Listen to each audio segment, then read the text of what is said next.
I just want you to know it has been very, very rough these past several months. Ever since I got captured by Eric, he has tortured me, he's choked me, he's spanked me. As you will see, I have developed smoking because I am so stressed. I've also developed drinking. If you look behind me, I have a whole 20-ouncer of Mr. Pibb, which is the equivalent to the humans when they drink the half gallons. I am just so stressed. And then last week he threw me to Steeler, but yet Steeler did not attack him. Trevor, I am telling you, you should not make fun of that dog. That dog is scary. That dog, he will hurt me. Trevor, please, apologize to poor Steeler. It is not his fault. I swear, Kevin, what the hell are you doing? I'm not taking over your show, Eric. I swear. Please don't hurt me. Kevin, how many times do I have to tell you? Stop trying to take over my show. Oh, I'm so sorry, Eric. I'm so sorry. Now, I've told you once 1,000 times. I've told you 1,000 times, Kevin. Stop trying to take over my show. I'm so sorry. Now, you're really going to make your match this week. Steeler? Get him. Oh, my daddy always said, no bitches after 11, Kevin.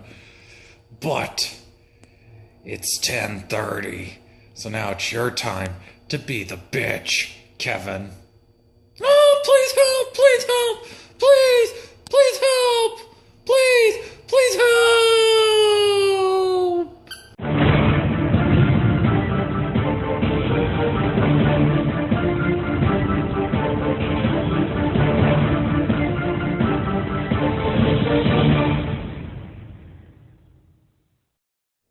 Wrestling fans, it's me, Eric Asafalo. Welcome to this week's episode of In My Damn Opinion. That's right, the greatest show about professional wrestling, not only on 7poundbag.com, but also on the whole internet. As always, my best buddy Steeler right here with me, right by my side, right here in Studio 5G. That's right, we're here. And boy, do we got an awesome show lined up for you this week. Let's go ahead, let's waste no time. Let's kick it off with our main topic of discussion this week. That's right, let's travel back in time to 1995. A new gentleman was debuting in the WWE. What does he do? His first night in the WWE, he body slams the 600-pound Yokozuna. He would go on to become a former WWE Intercontinental Champion, and that was about it in the WWE. That's right, we are talking about the one, the only Lex Luger. I'm just fucking with you. Lex Luger was never Intercontinental Champion. God, for all you people that just marked the fuck out thinking I was going to talk about Lex Luger, gotcha. No, we're talking about the Pearl River Powerhouse. That's right, Ahmed Johnson. What could Ahmed Johnson have done if he would have been pushed right in the WWE? Honestly, folks, Ahmed Johnson, all right, this is for Steve, my executive producer. Ahmed Johnson had some damn good promos.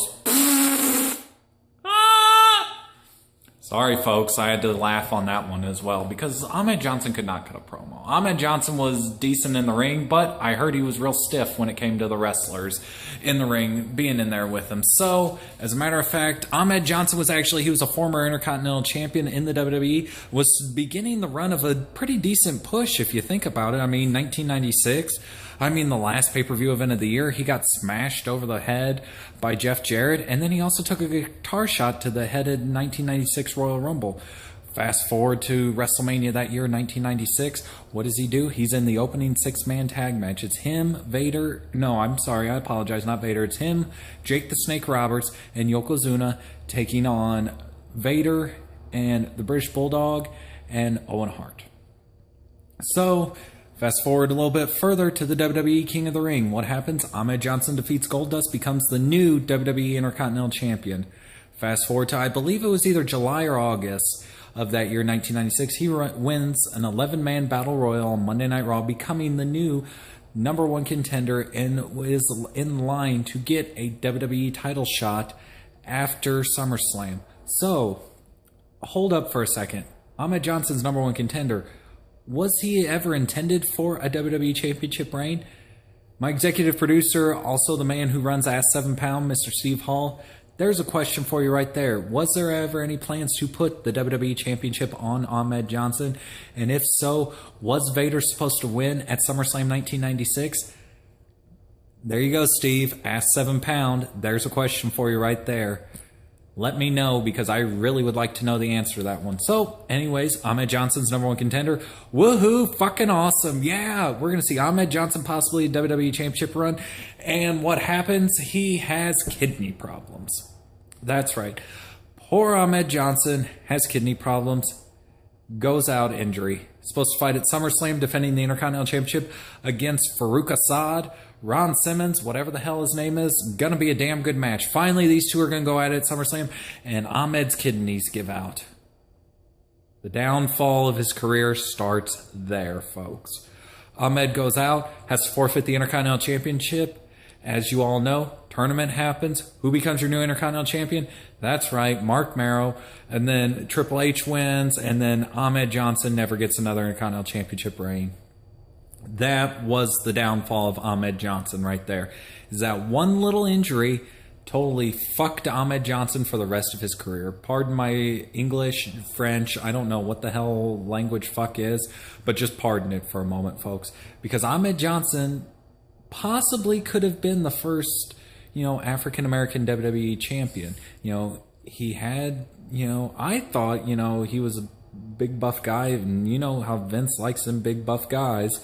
But the kidney thing made him lose so much heat or so much momentum that when he came back, they tried to finish off his feud with Farouk, and they could not build up the momentum that they had with Ahmed Johnson.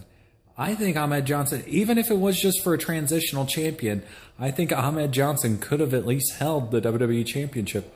But that kidney injury is what led to the downfall of Ahmed Johnson's career, folks. Honestly, go back and look at it. You guys know just as well as I do that you guys have the WWE Network for just $9.99 a month. You know that there's old episodes of Monday Night Raw and old pay-per-views from 1996. Go back and watch some of the older stuff of Ahmed Johnson. He had some momentum building up, especially when he won that Battle Royal, became the #1 contender. Ahmed Johnson could have been eventually a main event player. Like I said, even if it was transitional only, he probably could have been a WWE champion. But the kidney injury, that's what led to the downfall of Ahmed Johnson. When he comes back, nearly could not build up the momentum that he had previously before he went out being injured. What happens? He starts mid-carding in WWE, feuds with the Nation, eventually becomes a member of the Nation of Domination. They turn him heel. Nobody really gives a shit about it, so they turn him back face. Nobody still gives a shit about him. He stays in the WWE for a little bit longer till eventually he leaves the WWE. He goes to WCW towards the end of WCW before they quit, became Big T, and, nothing. I really liked Ahmed Johnson. I really enjoyed him in No Holds Barred as well when he took on Hulk Hogan. That was pretty fucking sweet, What's that? What's that? Zeus and Ahmed Johnson aren't the same guy? Hang on, folks. I'm going to have to go talk to my, my crew here because they're trying to tell me that Zeus and Ahmed Johnson are not the same guy. So while I'm having a discussion here with my, set director here, why don't we go ahead, let's kick it over to Eric Lee as he's got this week's Dream Card Match segment for you. So go ahead and take it away, Eric Lee. What's up, guys? It's Eric Lee here, host of your Dream Card Match segment for you. As always, we're going to continue this week with the DCM Lethal Lottery because, as always, Eric Lee has that's right, some doozies for you this week. The final 2 first-round matches will be completed this week. So let's go ahead. Let's waste no time. Let's take a look at the first one. We have numbers 30 and 25. The team of Bobby Roode and Kofi Kingston against numbers 14 and number 1. The team of Dolph Ziggler and Rusev. Really, folks? Do I really need to pick a winner here? It's going to be, of the match, definitely, it will be Bobby Roode and Kofi Kingston. So let's go ahead and let's pencil them down. Number 30 and number 25 moving on to the next round. Now, Dolph Ziggler and Rusev do not go home empty-handed here, folks. That's right, because after the match, they go back to the hotel and they DP Lana. Oh, fuck, we just became X-rated, folks. For all of you guys who don't know what DP means, Google it, because I can't say it on my show. Otherwise, they will frown upon it and quite possibly get a fine from the admins at 7 Pound Bag. So, yeah, we kind of just crossed the line there. Not gonna lie to you. But, anyways, I digress. You can always rewind and watch what the hell I just said because I can't say it again, folks. So, anyways, last first round match. We have, let's look here. We have number 31 and number 29. That's right, the team of Bray Wyatt and R-Truth against the last team, numbers 5 and 15, the team of Dean Ambrose and Baron Corbin. Well, to give you, we'll analyze this one a little bit better here, folks. First of all, when the start of the match comes, R-Truth's going to think it's the Survivor Series, and he's going to be looking for his other 3 tag team partners, and he's going to be like, well, Bray, man, how come it's just 2-on-2? Isn't it supposed to be Survivor Series, 5-on-5? And Bray's going to look at him and go, no, dumbass, it's the goddamn Lethal Lottery. It ain't the Survivor Series, bro. Are you serious? Steal a line from Zack Ryder. So anyways, Bray tags out, R-Truth gets in, Dean Ambrose goes to town, Baron Corbin slaps Dean on the back, comes in, end of days, 1, 2, 3, advancing on to the winning the final first round match. That's right, we have number 5 and number 15, Dean Ambrose and Baron Corbin. So, as always, folks, that's your dream card match for this week. Finally, the first round of the first annual DCM Lethal Lottery has been completed.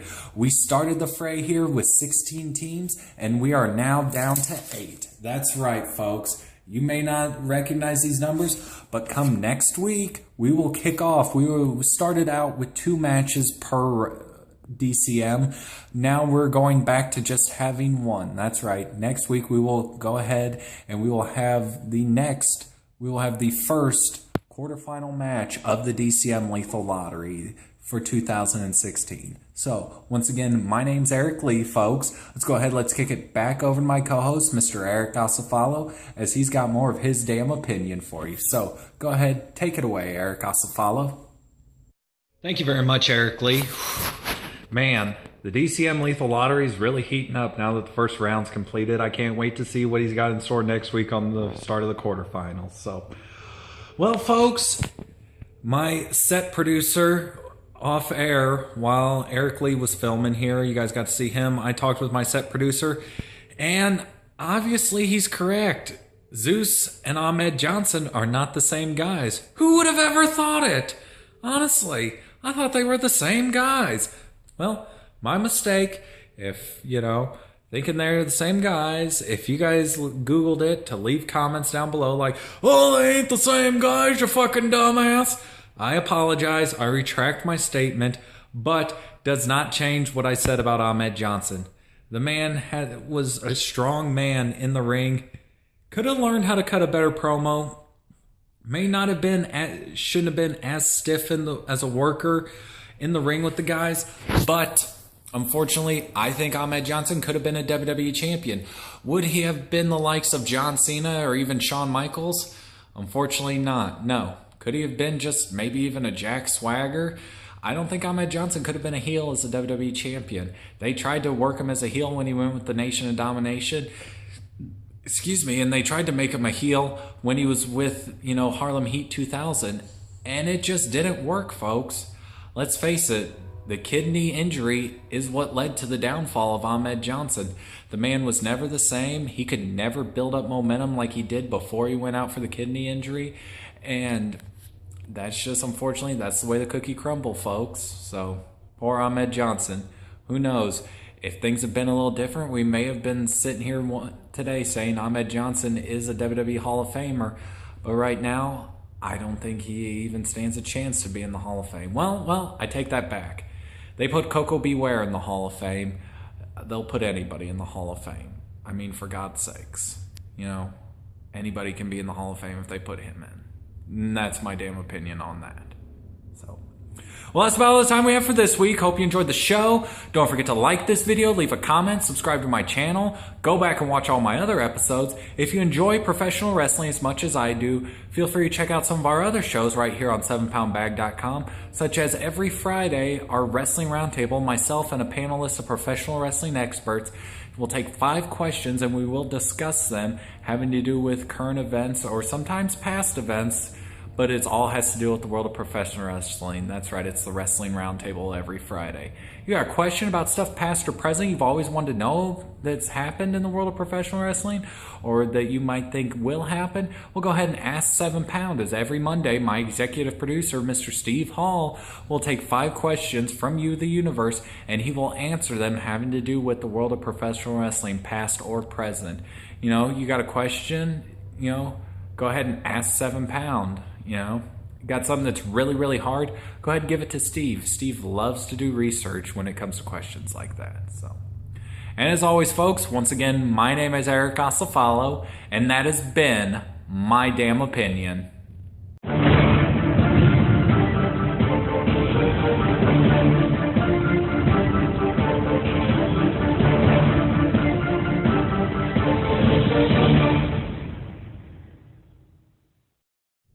I'm Eric Asafalo, and I approve this message.